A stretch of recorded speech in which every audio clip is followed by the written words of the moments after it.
And we're back. This is Hook and Ladder. We are week 10. We are double-digit weeks now.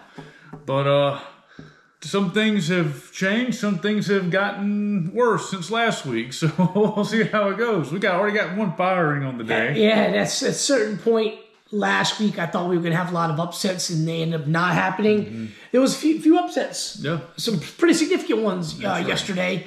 I guess first things first, before we kind of dive into it, Hugh Freeze, Auburn gets canned. Mm-hmm. They lost, 10-3. I watched a little bit of that game. I mean, there was a lot of games on last night. Plus the World Series, I got roped into watching a little bit of that. Mm-hmm. Could care less about baseball. But there was a lot of good games last night. I was tuning into that Kentucky game a little bit to see what would happen. Because I had a feeling if they lost, he was gonna go today, and that's basically what happened. We talked about it before. With Hugh Freeze, he keeps going to the transfer portal, getting QBs, and never pan out the way he wants them to. I always thought just recruit one. Mm-hmm. Maybe have a transfer play like that kid's freshman year, but eventually get that kid involved. Second, third year in the program, he should be much better. He should be able to execute the offense, to what Hugh Freeze wants. Didn't happen. They can him. Don't really want to talk too much about Auburn, but we live so close. Yeah, it's a good thing to talk about. A lot of people that actually watch this are friends of ours that are Auburn fans. But, yeah, so he got canned. Yep. Well, I guess we can move on. Ohio State knocked off Penn State 38-14. Not much of a game here. No, I mean, Penn State made it interesting. Yeah. Interesting enough that for a split second I worried about Ohio State covering. Yeah. Because I bet on Ohio State. And then they took over second half. I mean, they looked good throughout. Penn State really had a couple of drives in the first half that they got those 2 touchdowns off of. Other than that, they did nothing. Yeah. Ohio State looks good. Julian Sayin, I think he was 23 for 26. Carnell Tate's awesome. Everyone talks about Jeremiah Smith. Now he scored, but Carnell Tate's that guy. And there's another kid. I forget his name. There's 3 of them really, but it's Tate and Jeremiah Smith are the 1-2 punch. It's impossible to cover those guys. I mean, this is something we've been seeing for years with Ohio State. Mm-hmm. You turn on the game, and the quarterback, whoever it is, whether it's going all the way Fields,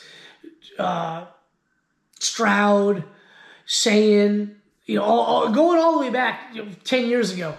You turn the game on, and there's always wide receivers running 10 to 15 yards past the DB on a bomb. Mm-hmm.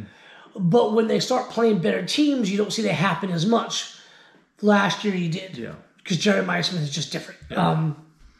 I think they've gotten better the last couple of seasons, maybe the last 4 or 5 seasons with playing out of their conference. Right.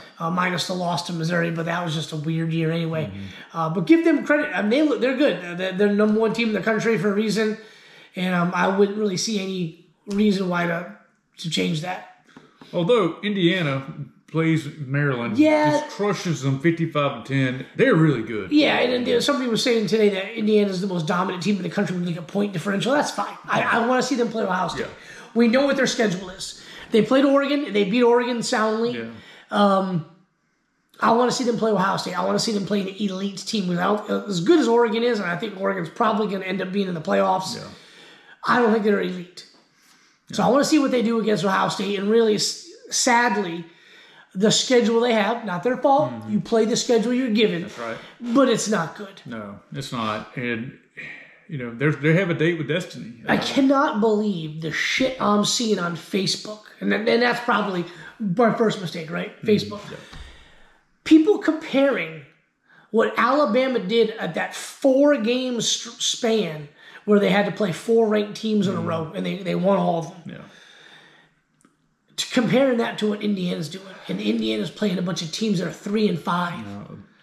Indiana's doing what they're playing the teams on their schedule, but they're doing it in a dominant fashion. They are. And they're in the playoffs pretty much regardless if something stupid happens. Let's say, for example, they lose to Ohio State in the Big Ten championship game. It doesn't matter. You still go to the playoffs. Yeah. So we'll see what Indiana is. Yeah.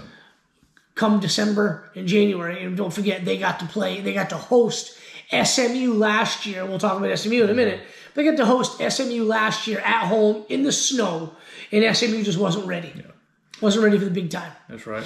Moving right along, Georgia knocked off Florida 24-20. I know you watched the game. I watched the game. Yes. Weird game. Yeah. Early on, Georgia seemed to be in control. Florida scores to tie it up. Georgia still seems to be in control. Then offensively, the wheels kind of came off a little bit there.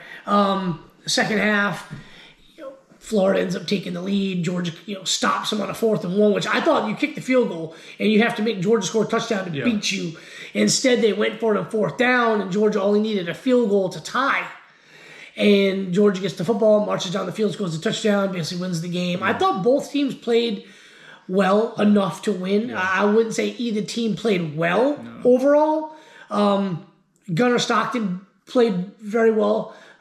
Passing the football. The one interception wasn't his fault. Went off the receiver's hands. But he threw 2 touchdowns, threw for 220. Could have had another one running. Yeah, but Georgia held ball to 72 yards rushing. DJ threw for 166. So offensively, it wasn't great. Yeah. The interception gave him a short field. Yeah.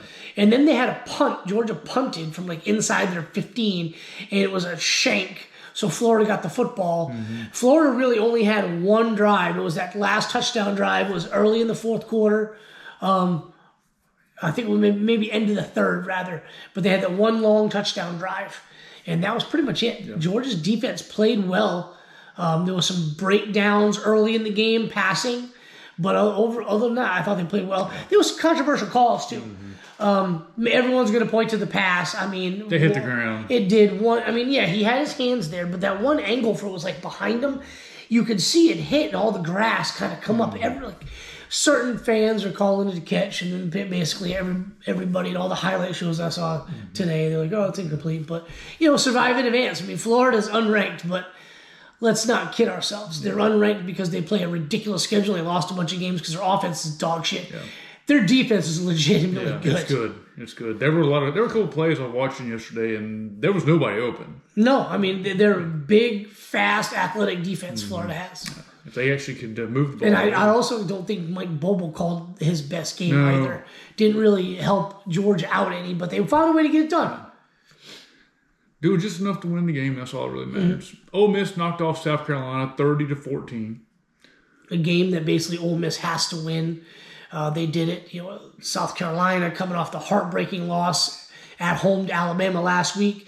And Ole Miss kind of took it to them. Ole Miss's kryptonite is going to be their defense. Mm-hmm. And if they go up against teams that can score some points, they're and play sound, a little bit decent defense like Georgia could, like what happened a couple weeks ago, they're going to be in some trouble. They're going to be in some dogfights. But I see Ole Miss going up against a couple of teams left on their schedule that could give them problems. Yeah. But I still think they're probably a playoff team. That's right. Moving right along, Georgia Tech took their first L of the season. NC State knocked them off 48-36. You kind of seen this coming for a while now. There's been a couple of teams that have been playing with fire.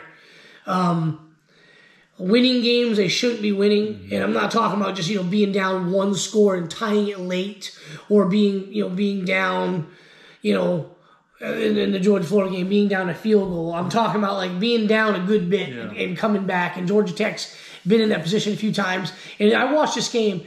NC State got off to a nice lead. They played phenomenal football. Their best game of the season by far. Georgia Tech was hanging in there, but because NC State got out to a good lead and they kept scoring, they were always the two scores ahead. And credit NC State. Whenever Georgia Tech made a play, scored a touchdown, they responded, the same way. Right. Excellent win. Georgia Tech, man, it's Haynes King. He threw for 408, but I don't see them having a bunch of weapons on that team. Yeah. It's him. It's him running the football. Yeah.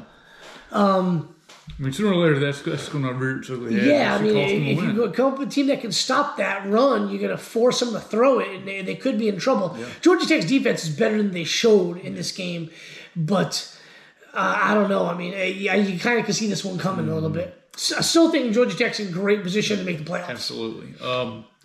Texas knocked off Vandy 34-31. It was kind of a thriller. It looked like a dud early. In Texas, I hate them this year. I bet on them, and they went up big early. Mm-hmm. and then let Vandy score 21 points in the fourth quarter. I'm like, what are you doing? Like, you got to cover. Their offense looked good, but they took their foot off the gas, in my opinion. First play of the game was a 75-yard touchdown pass, a little quick screen, and the Wingo housed it. But as you can see, Diego Pavia threw for 365 on him, and Weiser only ran for 75. I mean, Arch played pretty well. I thought he played not better than pretty well. I thought he played very well. Yeah. But Vanderbilt's not a bad football team. No. But Texas had them. It was going to be a blowout when they just let them come right back in. Texas is getting good at the right time. They've only got 2 losses. Only one of them is in conference. They're probably going to end up making the playoffs. They've got to play A&M. They got Georgia. I don't know who the other games are, but they have a bye this week. Well, I don't know if they're going to make it, but they got A&M and they got Georgia. I mean, if they split that, they're out. Yeah. They lose one more game. Yeah. 3 lost teams out because the ACC is ridiculous this year. They've got 4 teams, well now 3, that are either going to be 11-1 or 10-2. Pitt's kind of on the outside looking in, but they've got a chance to at least jump Miami. Texas has to win out. And that's a lot of pressure on them. Yeah, it is. But then again, look, with the game that's going to be in 2 weeks is Georgia, Texas. The pressure's on Georgia, too. They've got 1 loss in conference, another loss, and there's a chance, there's a very good chance that 1 or 2 10-2 SEC teams that don't make the conference championship are getting left out. I don't see it. 10-2, you're getting in more than likely, I think. They're just going to, I think, like Tech's probably got another loss on their schedule. Vandy, they got 2 losses now. They might win out. And they still have to play Auburn, Kentucky, and Tennessee. So there's a lot of football left to be played. Miami lost to SMU 26-20. Carson Beck does Carson Beck things. 2 more picks, including one in overtime that basically cost him the game. They get the ball first. He throws a really bad pass, real bad pick. SMU gets it a couple plays later. They march the 25 yards, score a touchdown, win the game. Carson Beck basically comes on the press conference after and says, I only execute the plays as called. So that's the second loss in a row where he's blamed somebody else. Yeah. He made the choice to throw that football. Yes, somebody called that play, but there were other guys on the field he could throw it to. A lot of the rumors that you heard on Georgia message boards about him not being a team guy, not being bought into coaching staffs, kind of want to do his own thing, not taking accountability. You're seeing that happen now with Miami. I'm not even really talking about his play on the field. I mean, everybody goes through spurts where they throw interceptions. He had a bad year last year, and it really wasn't all his fault. So I'm not going to blame the kid. But you don't say these things like he said the last 2 games in the press conference afterwards. His kid's got all the talent in the world. He just, for whatever reason, he just rubs people the wrong way. Yeah, he just kind of is one of those guys you just don't like. Yeah. Notre Dame knocked off Boston College 25-10. Notre Dame's quietly having this another 10-2 season. Yep. And, it wasn't a great game yesterday. It was kind of a snoozer. But they got the win. Just win in advance and you move on to the next one. And that's all you got to do. There's a lot of football to be played. And you get in the playoffs, all of a sudden you get hot. That's all that really matters. Yep. Texas Tech wins again, knocks off Kansas State 43-20. Texas Tech lost their backup QB for the year with an ACL injury, but Morton looks good. Yeah. They're a good football team. Probably going to end up going 11-1, going to the Big 12 championship game. Yeah. And I see their path to the playoff basically wide open, easy path. Yep. Basically, so it's them, it's Texas Tech, Ohio State, Indiana that right now, in my opinion, have the most clear paths to playoffs, but they're basically guaranteed in. Yeah.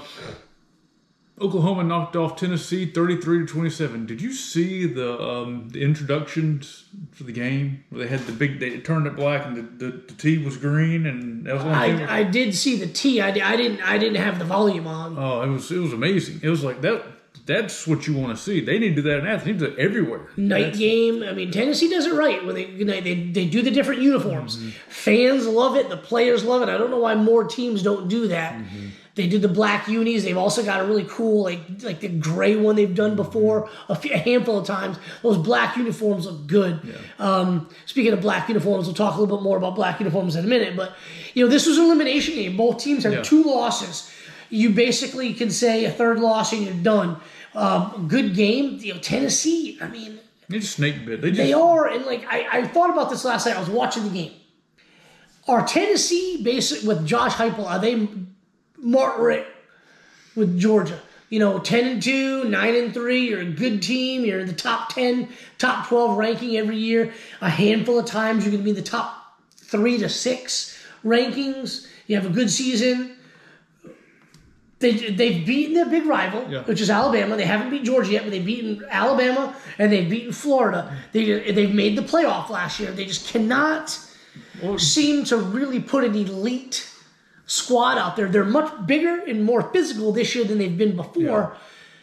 I really thought, I picked Tennessee to win this game. I thought the night game with Mateer not being 100% right from his hand, throwing the football, the atmosphere would get to Oklahoma, and it really didn't.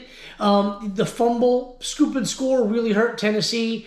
But Aguilar threw for 393 and 4 touchdowns. I mean, what more do you want the kid to do? Your defense has to step up, and they can't do it. They're bad on defense. Well, in my opinion, I like a program like Tennessee.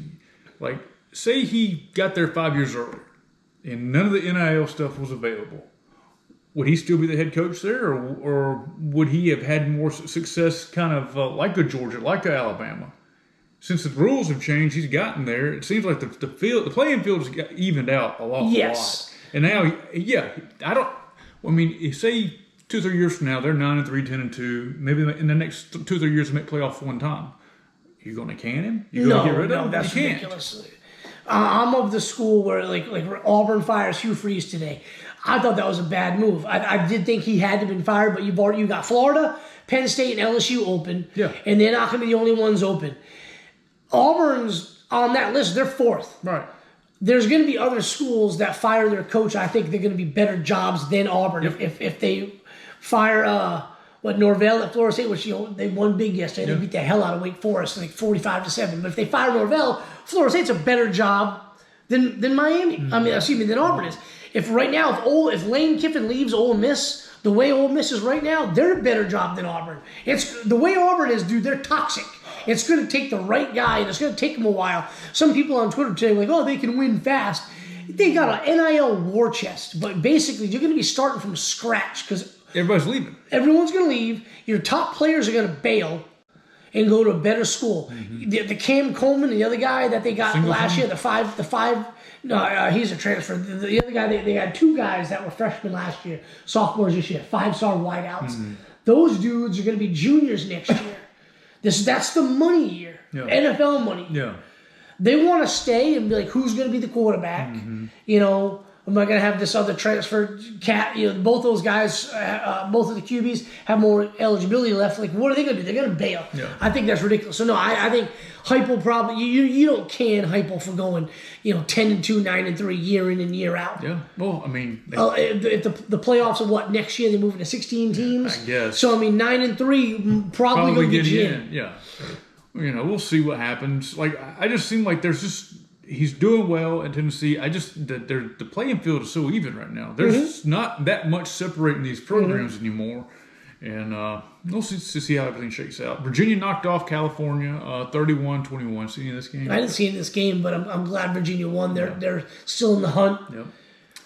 Louisville knocked off Virginia Tech 28-16. The ACC really hurt itself yesterday having Georgia Tech and Miami lose. Yeah. I think that kind of hurts them for having 4 teams get in. Yeah. If Miami doesn't make the conference championship game and they're 10-2, I kind of think they're out, especially of losing. Well, they got 3 losses now. No, I think they only get 2. They lost to Louisville, and they lost to SMU. That's 2, right? Okay. Yeah. I think they're out. The rest of them, you might have a Florida State situation where a team might not get to the conference championship game, but could be like 11-1, something like that. So you never know. Yeah. ACC's crazy this year. They're honestly, them and the SEC are the 2 most fun conferences to watch, just because every week, it's like a battle for survival. That's right.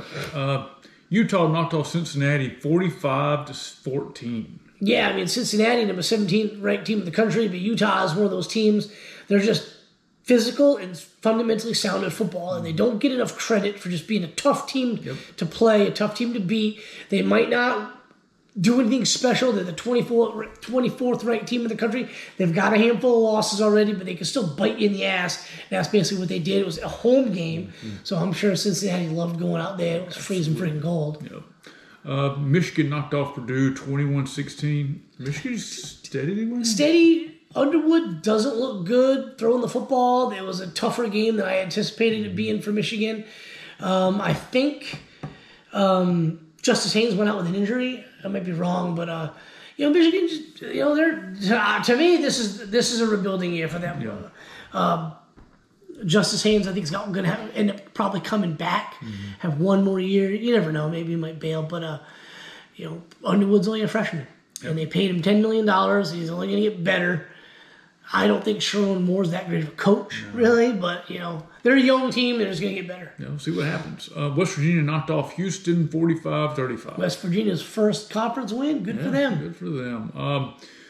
USC knocked off Nebraska 21-17. Costly loss for Nebraska. Yeah, Raiola's out for the year, and this is that black uniform game I was talking about. Really nice, not glossy black, just that flat, dull black uniforms. So Nebraska's in black and white, and the fans, man, they all came together and did it right. I've seen the checkerboards, I've seen stripe the stands, I've seen whiteouts, blackouts, the 9. Nebraska's done it better than anybody. Other than Tennessee doing the white and orange, Nebraska so far has done it better than anybody. I'll throw in other than the whiteout Penn State too, because they get everybody to wear white. But everybody wore black. And not only did everybody wear black, everybody had some kind of white on them that matched the uniforms. Looked really, really cool. But USC goes into Lincoln and pulls out a squeaker 21-17. USC's quietly having a good season. In the Big Ten, I wasn't sure. I knew they were getting some guys in the portal. I knew they've been throwing a bunch of money at players. This recruiting class that we're in right now, they've got some dudes. They're paying them. They pay you to commit, and then they pay you every month to stay committed. They're going to have a really good class. They got the best tight end since Brock Bowers that already committed, and they're paying him just so much money. Texas and Georgia were in on that kid, but he chose USC, the money, right? It's NIL. It's not illegal to throw bags at dudes anymore. But I was curious whether they would meet the physicality of the Big Ten teams, and so far they're doing a pretty good job. Yeah, and Miyavi only went for 135 in the air, which is way low for him. But they found a way to get it done. They're playing Nebraska in the cold, and probably they're probably let's get the hell out, get the hell out of here, and go back to LA. Good for them though. They're quietly having a nice season. Yep. Clemson loses to Duke 46-45. Clemson sucks. Dude. They're bad. They're bad. We kind of skipped over Illinois, but I want to get to Clemson. Okay. They should have dabbed on the sideline yelling this defense. They suck so bad. And he joked, so-and-so, the athletic director's in the back. Maybe they'll fire him now. Man, Dabo's not getting fired. The dude's brought him. So he's won 2 natties. He's lost 2 natties. Been to 4 of them. He's been to the playoffs. I think they've only missed the playoffs twice since the playoffs started. Made it last year. Almost beat Texas. Does he need to change the scenery? Does he need to retire or need to change? He doesn't need to retire. He needs to shake it up. We talked about this maybe about a month ago. Somebody posted the coaches from paid assistants to everyone's paid, but support staff guys. I see nothing wrong with hiring guys who played at Clemson. I think guys who played where they're coaching tend to care about it more. But there's a difference between that and basically only hiring dudes that played for Clemson. I mean, the list of 20 names long, 90% of them played at Clemson. You got to change something up. It's not working. You got to do something. You got to go out and find another defensive coordinator. You got to go find an offensive coordinator. Things have to change. I don't think it's Dabo. I think it's the support staff. Yeah, I think it's gotten stale on both sides. Exactly, and some that happened with Georgia. Yeah, Venables left when Mark Richt was there. Things got stale. Guys came and went. They had a couple of good seasons with Mike Bobo, offensive coordinator. for all the people, the Georgia fans that hate Mike Bobo, he is responsible for the most prolific offense in the history of University of Georgia. There was a couple of seasons they were loaded offensively. Yes. They put points up on almost everybody, including Alabama. Right. But it definitely a change of scenery for some of those, for some assistant coaches. Yeah. I guess now we can talk about Illinois. They knocked off Rutgers 35-13. I like Luke Altmaier. I think he's a solid quarterback. Doesn't make too many mistakes. Gets the ball out quickly. Gets it to the right guys. Gets them in the right play. Illinois, I don't think they're having the season a lot of their fans would have liked them to. You would like to see them win at least one of those big games. Mm-hmm. But, they're not bad. They'll go to a bowl game on New Year's Day, probably Orlando Outback Bowl, maybe Tampa Outback Bowl, or Orlando was a Capital One Bowl. Mm-hmm. They'll make one of those bowls. Those fans will get to go down there. They're a decent football team this year. Yeah. Any of these games you want to talk about? I'll go up a little bit.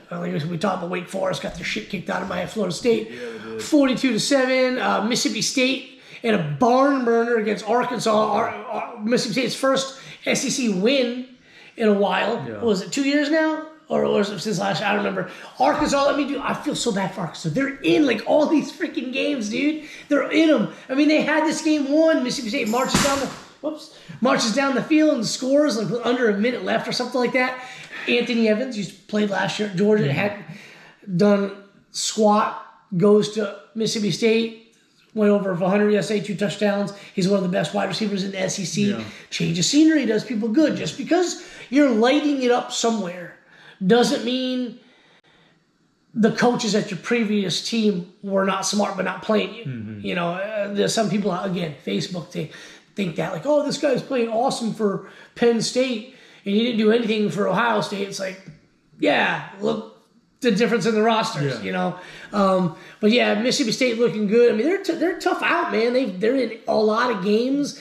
They have their first SEC win, but man, they should have beat Texas, Tennessee, Florida. I mean, they were in all of these games, dude. All right. Let's go to next week's slate of games. I checked it out earlier. There's not really. I mean, there's few early, and then it's just kind of not a whole lot of big matchups. You got the LSU and Bama at 7:30, but nothing's really sticking and that game has lost a little bit of its luster. LSU not being as good. It's still a rivalry game. Both teams are going to get up for it. I just don't think it's going to be much of a contest. Yeah. You'd like to see LSU like UCLA did, like Florida did yesterday. The interim head coach Magic. What is that? That's 9 p.m. Friday. Northwestern Friday at USC. 9 p.m. Friday. I'll watch that game Friday night. You get this Tulane-Memphis game? I'll probably Tulane. They might not have a head coach. Their coach is on the hot board at a couple of stops. Yeah. You would wonder, these coaches leave mid-season and just pop up at Auburn, Florida. Hey, I'm here. I mean, in the NIL era, with the early signing period, you kind of gotta get them in. Yeah, I mean, look, when Kirby Smart got the job at Georgia, he still coached in the playoffs for Alabama, and he was assembling his staff and he was recruiting guys while he was still coaching, and you got to do that. Yeah. Some teams don't want you to stay with your current team, but sometimes if you're in the midst of a playoff run, you can't leave. I mean, Indiana at Penn State at noon. Earlier this year, that game looked a little bit better. Yeah. We'll see what happens. The score yesterday. I mean, everyone's going to compare. 38-14. You lost to Ohio State. How's it going to look against Indiana? Yeah. I don't really judge too much about that. What I look is the lines of scrimmage. Mm-hmm. You really can't defend Ohio State's receivers, but I want to see if Indiana can run the ball on Penn State or not, and vice versa. Georgia's got Mississippi State at noon. Georgia is in a tough spot. It's a noon kickoff on the road. Mm-hmm. Texas next week. He just came from the emotional win of a rivalry game for. This is a tough one. Kirby Smart's got to get these guys ready because they can't afford to lose this game, because that would make Texas and Georgia Tech elimination games, must-wins. You'd like to have a little bit of a buffer when you play those guys.